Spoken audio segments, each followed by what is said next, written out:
প্রিয় দর্শক মণ্ডলী, আপনাদেরকে স্বাগত জানাই রোরিং বাংলাদেশের আজকের এপিসোডে। আপনারা জানেন 29 ডিসেম্বর 2017 মুক্তি পেতে যাচ্ছে গহীন বালুচর নামে একটি সিনেমা।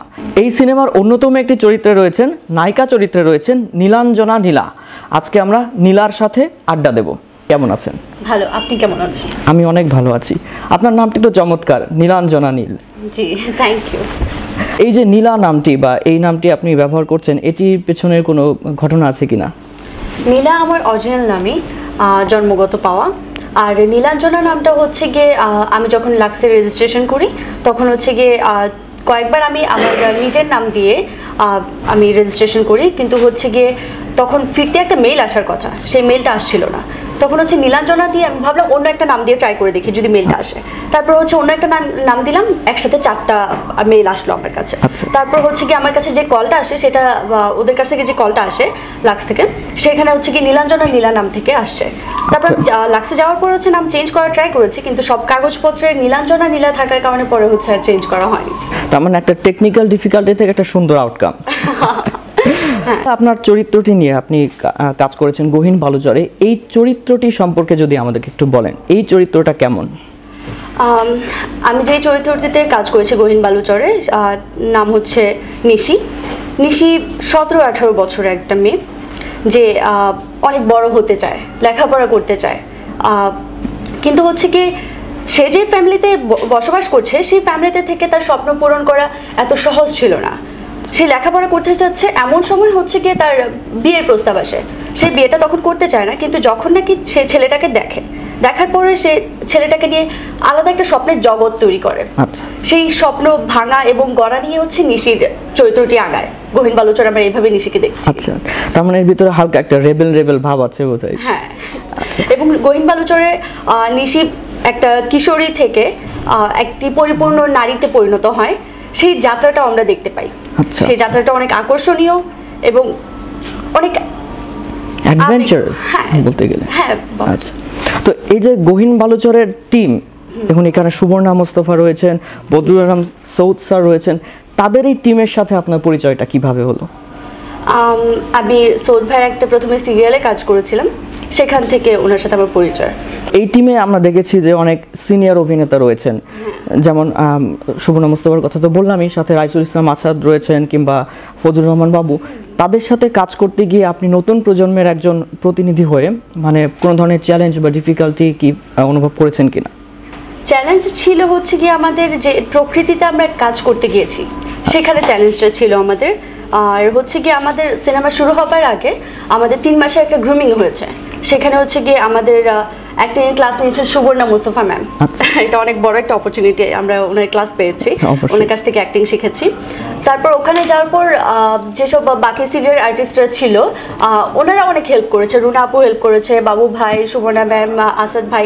ওনারা সিনিয়র আর্টিস্টরা থাকলে যেটা হয় আর কি, যে কোনো কিছু একটা যদি আমি না পারি ওনাদের কাছে জিজ্ঞেস করার আগে ওনারা আমাদেরকে শেখাচ্ছেন। আপনার সিনেমাটির যে ট্রেলার বের হয়েছে, এই ট্রেলারটি দেখবার পর আপনার ফ্রেন্ডস অ্যান্ড ফ্যামিলি কিংবা আপনি যে বিশ্ববিদ্যালয়ে পড়ছেন আপনার সারাউন্ডিংস, সেখান থেকে কি ধরনের রেসপন্স পেলেন? স্বাভাবিকভাবেই আশেপাশে মানুষরা সবাই ভালোই বলছে, সবাই খুব এক্সাইটেড সিনেমাটা নিয়ে, যেহেতু আমার প্রথম সিনেমা। আমরা সিনেমায় দেখেছি যে এটি একটি ত্রিভুজ প্রেমের কাহিনী সেখানে রয়েছে, প্রায় বলতে গেলে দুটি সমান্তরাল প্রেম। তো এই জায়গায় সুজন এবং নিশি, সুজন এবং পারুল, এই দুটি কি আসলে সমান সমান নাকি এখানে কোনো একদিকে একটু বেশি রয়েছে বলে মনে করেন? প্রথমে এটা ত্রিভুজ প্রেমের গল্প না, সৌদ ভাই যেটা সব জায়গায় বলে আসছেন যে এটি দুটি ভালোবাসার গল্প। আচ্ছা, চরকেন্দ্রিক দুটি ভালোবাসার গল্প। আর হচ্ছে গিয়ে নিশি সুজন এবং সুজন পারুল দুইটা আমাদের লাইফে ভালোবাসা আসে এবং প্রত্যেকটা ভালোবাসাই আমাদের কাছে সমানভাবে ইম্পর্টেন্ট থাকে, সেম আমাদের সিনেমা। তো তার মানে এটা 50-50 হবে? হ্যাঁ, 50-50, বাকিটা হচ্ছে গিয়ে হলে গিয়ে দেখা। একটু কি 51-39 হবে না?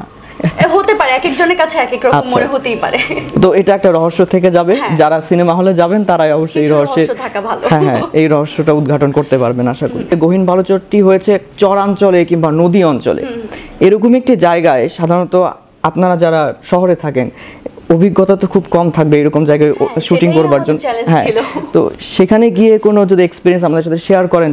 আমাদের গানের একটা দৃশ্য ছিল, সেখানে হচ্ছে গিয়ে আমার বিয়ে হচ্ছে, সবাই হই হুল্লোড় করছে, নাচানাচি হচ্ছে, তো একসময় বউকে নিয়ে আসা হয়। তো বউ স্বাভাবিকভাবে খুব লজ্জা পাবে, সে হচ্ছে গিয়ে নাচতে চাইবে না, এরকম ছিল।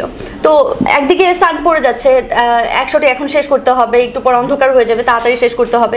এই সময়ের মধ্যে হচ্ছে গিয়ে সৌদ ভাই বললো যে গানের একদম শেষ সিন ওটা, তো হচ্ছে গিয়ে সবাই গানটা শেষ হবে, সবাই হই হুল্লোড় করে উঠবে একসাথে, ঠিক আছে?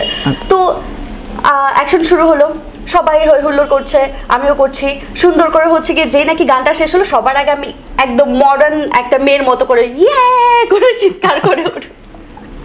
সবাই আমার দিকে হাঁ করে তাকিয়ে আছে, কারণ বউ হিসেবে বউ তো চুপচাপ থাকবে।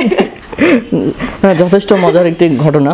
আমরা আসলে শহুরে পরিবেশে বড় হয়েছি, বা আপনাদের এই প্রজন্মটা, তাদের কাছে গহীন বালুচরের ওই যে একজন প্রান্তিক এলাকার কাহিনীটা, এটা আসলে কেমন গ্রহণযোগ্য হবে বলে মনে করছেন আপনি?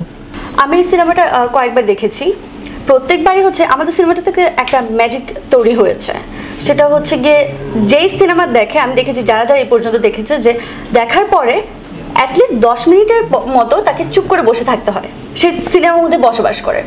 এবং এই পর্যন্ত যারা যারা দেখেছে কেউ খারাপ বলেনি। আমার নিজের কাছেও পার্সোনালি খুবই ভালো লাগে, এবং আমি একটা জিনিস বিশ্বাস করি, আমার নিজের মনে হয় যে দুই বাংলাতেই এরকম সিনেমা বহু বছর ধরে হয়নি। বাহ, চমৎকার। আমরা আসলে প্রচন্ড আশাবাদী এই সিনেমাটি নিয়ে। আপনি নীলা, মুন এবং হচ্ছে তানভীর, এই তিনজনের যে বন্ধুত্ব, সেটি নিয়ে যদি আমাদেরকে কিছু বলেন। সিনেমার বাইরের জগতে আপনারা কেমন? তানভীরের সাথে আমার সিনেমার আগে থেকে পরিচয় ছিল, সে আমার বন্ধু ছিল, কোনো একটা টিভিসিতে তার সাথে পরিচয় ছিল।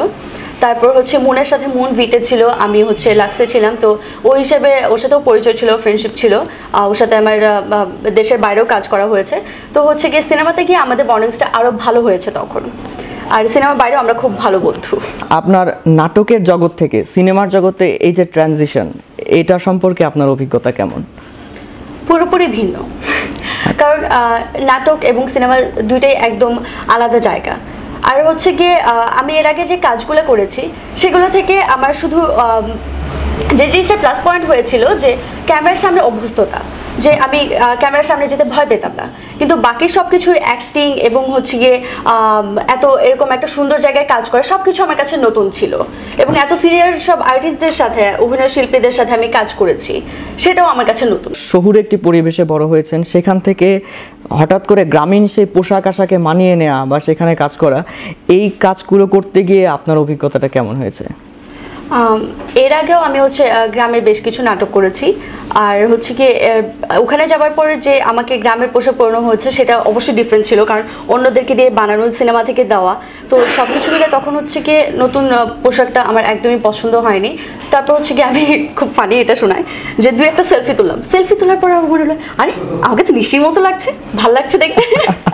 তার মানে সেলফির মাধ্যমে এখানে আরেকটি ভালো জিনিস আমরা পাবো আশা করি। অভিনয়ের বাইরে আপনি ব্যক্তিগত জীবনে আর কি কি কাজ করতে ভালোবাসেন, বা আপনার হবি বা এমন কিছু রয়েছে কিনা? হ্যাঁ, আমার তো হবি কয়েকদিন পর চেঞ্জ হয়ে যায়। যেমন হচ্ছে গিয়ে কিছুদিন আমি হেয়ার স্টাইল ট্রাই করতে থাকবো, বিভিন্ন রকমের বিভিন্ন ধরনের যা যা করা যেতে পারে। কিছুদিন পর আমি কার্ড বানাতে থাকবো বিভিন্ন রকমের, তারপর হচ্ছে জুয়েলারি বানায় ফেলি, কি জানি করে ফেলতে থাকি আমি। তাহলে তো আপনি ব্যক্তিগত জীবনে অনেক ক্রিয়েটিভ একজন মানুষ বলা যায়। আবার কিছুদিন ভিডিও এডিট করতে থাকি। তাহলে আমরা সম্ভবত সব্যসাচী একজন নায়িকাকে পেতে যাচ্ছি বাংলা সিনেমায়। গাড়িতে করে আপনাদের হোটেল থেকে সমস্ত শুটিং স্পটে যেতে হতো, সেই যাওয়ার পথের মাঝখানের যে কিছু ঘটনা, যদি সেখান থেকে আমাদেরকে কিছু বলেন। গান শুনতাম এবং গান গাইতেন হচ্ছে গিয়ে বাবু ভাই, উনি তো খুব ভালো গান করে। তো একদিন দুই দিন হচ্ছে গিয়ে আমরা সাহস পেয়ে গেলাম ওনার সাথে একটু একটু গাওয়ার, তখন হচ্ছে গিয়ে মানুষ এত হালকা হালকা গুনগুন করতাম। তারপর হচ্ছে মনে আমি প্রায় প্রতিদিনই শুরু করলাম জোরে জোরে গান গাওয়া, এবং প্রতিদিন আমরা শুটিং শেষ হওয়ার পর গাড়িতে যখনই উঠেছি তখনই হচ্ছে প্রতিদিন গান গেতেই থাকতাম। এবং বাকিরা যারা আছে তারা খুবই বিরক্ত হতো এবং বলতো প্লিজ নীলা এবং মন থামো এবার। কারণ আমাদের গানের গলা খুবই। যাই হোক, আমরা কি আশা করতে পারি যে আপনি আমাদেরকে একটু বিরক্ত করবেন এবং গান শোনাবেন? না, এটা না, সেই যোগ্যতা আমার নেই। নীলাঞ্জনা নীলা, আপনার কাছে জানতে চাইবো আপনার স্বপ্নের কোনো চরিত্র রয়েছে কিনা যেটি করার জন্য আপনি মুখিয়ে আছেন?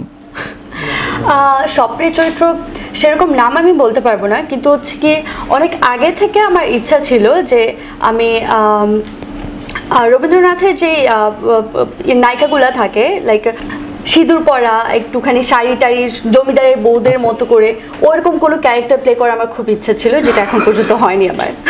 অবশ্যই আপনার ভাগ্যে সেই সুযোগটি আসবে এবং আমরাও সেটি উপভোগ করব। আপনাকে অনেক ধন্যবাদ জানাই আমাদের সাথে থাকবার জন্য। আপনাদেরকেও ধন্যবাদ। নীলাঞ্জনা নীলা, আমাদের রোরিং বাংলাদেশ এই চ্যানেলের দর্শকদের জন্য যদি আপনার কোনো কিছু বলার থাকে প্লিজ। আমরা অনেক কষ্ট করে এই সিনেমাটা করেছি, আমাদের সব কষ্ট সার্থক হবে যখন আপনারা সিনেমা হলে এসে আমাদের সিনেমাটি দেখবেন। এই বছরের শেষ সিনেমা গহীন বালুচর, অবশ্যই দেখতে আসবেন এবং আমার ধারণা আপনাদের সবার ভালো লাগবে সিনেমাটি। ধন্যবাদ।